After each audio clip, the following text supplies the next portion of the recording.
Je suis ici aujourd'hui pour vous raconter, pour vous parler d'un film qui s'appelle Super Bob.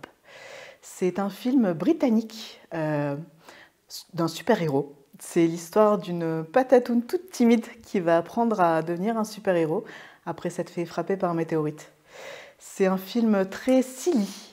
Alors silly en anglais, ça veut dire un peu foufou, un peu bébête, mais de manière positive, plutôt comme une légèreté d'être. Et moi, la légèreté, à l'époque où j'ai vu ce film, c'était la seule chose que je pouvais encaisser. En fait, en l'espace de quelques années, j'ai perdu ma mère, mon frère et mon père. Et c'est marrant parce que après la mort de mon meilleur ami, il y a une dizaine d'années de cela, je me disais que le deuil, ça ne me ferait plus rien. Je faisais même une blague en disant que j'étais devenue une pro du deuil. C'est un des avantages lorsqu'on souffre de traumas complexes, c'est qu'on développe un sens de l'humour noir très acerbe. Et puis après tout, si j'avais survécu à la mort de mon âme sœur, je pouvais survivre à n'importe quoi. Mais je me trompais. Chaque deuil est une étape. Et c'est donc avec le cerveau embué, le corps larvaire, et très peu d'énergie que j'ai regardé ce film, puisque les comédies et les shows de stand-up, c'était la seule chose que je pouvais regarder. Et quand j'ai vu ce film, je suis tombée amoureuse 3 fois. La première fois que je suis tombée amoureuse en regardant Super Bob, c'était lors d'une des premières scènes où il s'entraînait dans un centre spécial à atterrir comme un super-héros. Vous savez, avec le genou à terre et le poing à terre. Et il essayait, il échouait, il essayait, il échouait, il n'arrêtait pas de se casser la figure. Et finalement, il y arrive. Et il atterrit comme un super-héros, super cool, super sexy. Et là, il lève la tête. Et je vois le visage d'un gamin, d'un gosse, tout fier d'avoir réussi. Et c'est à ce moment-là que je tombe amoureuse du film en lui-même. Je me suis dit, ce film est fait pour moi. Je vais en aimer chaque seconde. Parce que ce visage, c'était le visage de mon frère Luc. Luc, c'était un grand gaillard de presque 1m90, tout barbu, qui avait gardé son âme d'enfant, au point que, même après ses 40 ans, il continue d'écrire des poèmes d'amour à ma mère. Ou à quel point il était heureux quand il arriva enfin à battre au Scrabble après une partie endiablée. La deuxième fois que je suis tombée amoureuse en regardant Super Bob, c'était dans une scène de carambolage. Il y avait eu un gros accident et il a voulu aller sur place pour pouvoir sauver des gens. Et en rentrant dans une voiture pour sauver une conductrice, il s'est rendu compte qu'il n'avait plus de contrôle sur la situation, qu'elle allait mourir. Donc il a décidé de rester assis à côté d'elle et de l'accompagner. Et c'est à ce moment-là que je suis tombée amoureuse du scénariste, parce qu'en une seule scène, il a réussi à réparer un bout de mon âme. En fait, toute ma vie, j'ai essayé de sauver ma mère. J'ai essayé de la sauver de la dépression dans laquelle elle est tombée, quand ma sœur est décédée 2 semaines après ma naissance. J'ai essayé de la sauver de cette douce léthargie dans laquelle elle s'était glissée, où elle préférait prendre soin des autres plutôt que prendre soin d'elle. Et puis j'ai essayé de la sauver de ses 3 cancers en 10 ans, à coups de super smoothies que je faisais le matin avec de la purée d'amande complète pour les bons acides gras, le curcuma pour le côté inflammatoire, les fruits rouges pour le côté antioxydant. Sauf qu'en vrai, aucune potion magique ne pouvait la sauver. Et puis après tout, ce n'était pas mon rôle de la sauver. Ce n'est pas mon rôle de sauver qui que ce soit en vrai.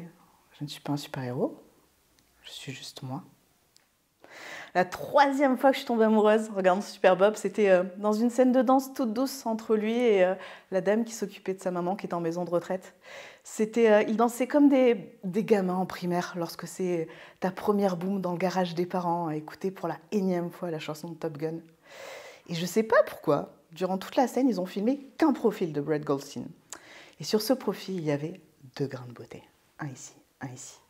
Et c'est là que je suis tombée amoureuse de l'acteur. Oh, ces excroissances de mélanocytes étaient l'épitome de la sexiness. Et là, vous vous dites, mais où elle va avec cette histoire? Alors, je vais vous expliquer. En fait, j'ai que 2 certitudes dans la vie. La première, c'est que je vais mourir. Et la deuxième, c'est que tous les êtres que j'aime, tous les êtres que j'ai aimés, tous les êtres que je vais aimer vont mourir. Et pour vous expliquer un peu comment je gère cette période du deuil, si vous le permettez bien, je vais paraphraser le plus grand philosophe de tous les temps. Vous le connaissez sûrement, il est mondialement connu. Son nom, c'est Rocky Balboa, qui a dit que peu importe ta grandeur ou ta force, la vie, elle frappera toujours plus fort, elle te mettra toujours à terre. Ce qui compte, ce n'est pas la force des coups que tu rends, c'est comment tu les encaisses, comment tu te relèves et comment tu continues d'avancer. Alors bien sûr, dire ça, quand on n'est pas dans le deuil, c'est facile, hein, de dire il faut se battre, il faut avancer. Alors qu'en vrai, à chaque fois que j'ai perdu un être cher, je me suis retrouvée dans une sorte de brouillard. Un brouillard sombre, dense. Un brouillard tellement noir, tellement épais que je n'arrivais plus à discerner où je commençais, où je finissais. Où je commençais à perdre le sens de l'équilibre, le sens de qui je suis. Et bien évidemment, je n'étais pas seule durant ces moments de deuil. J'avais mes amis, ma famille, mes amoureux, mes amoureuses. Mais si l'un d'eux essayait de pénétrer ce brouillard pour m'y rejoindre, il risquait de s'y perdre aussi. Et puis dans ces moments-là, il y avait une peur qui s'immisçait en moi et qui venait murmurer « Arrête, c'est bon, laisse tomber, laisse-toi aller. » Parce que je ne peux plus, je ne veux plus. C'est trop dur, putain, c'est trop. Et dans ces moments-là, il y a toujours quelque chose qui m'a sauvée.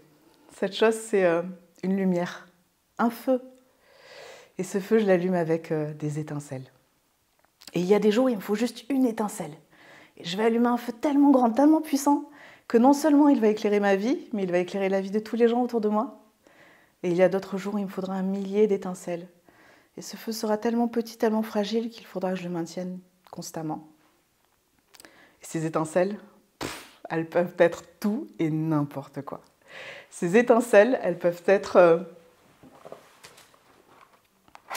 les éclats de rire de mon fils Elliot quand il avait 1 an et qu'il a découvert les bulles de savon pour la première fois. Elles peuvent être l'odeur de pain chaud qui émane de la biscotterie de mon village.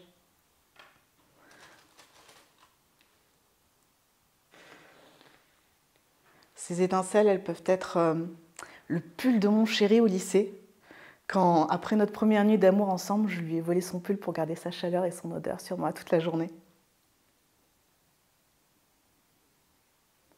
Ces étincelles, elles peuvent être aussi les bisous sur le front que j'ai reçus ou donnés. Et des fois, ces étincelles, elles peuvent être cette harmonie exaltante que je ressens quand je nage, quand je danse, quand je fais l'amour. Et des fois, juste des fois, ces étincelles, elles peuvent être 2 grains de beauté. Le plus grand amour de ma vie, un jour dit, l'absurdité peut être reine, mais l'amour nous sauvera tous. Alors s'il vous plaît, pour moi, mais aussi pour vous, surtout pour vous, trouvez ces étincelles, chérissez-les, protégez-les. Et puis surtout, soyez toujours un peu silly. Maintenant, si vous voulez le bien, j'aimerais bien que vous fermiez tous les yeux et que vous vous connectiez à l'étincelle de votre journée.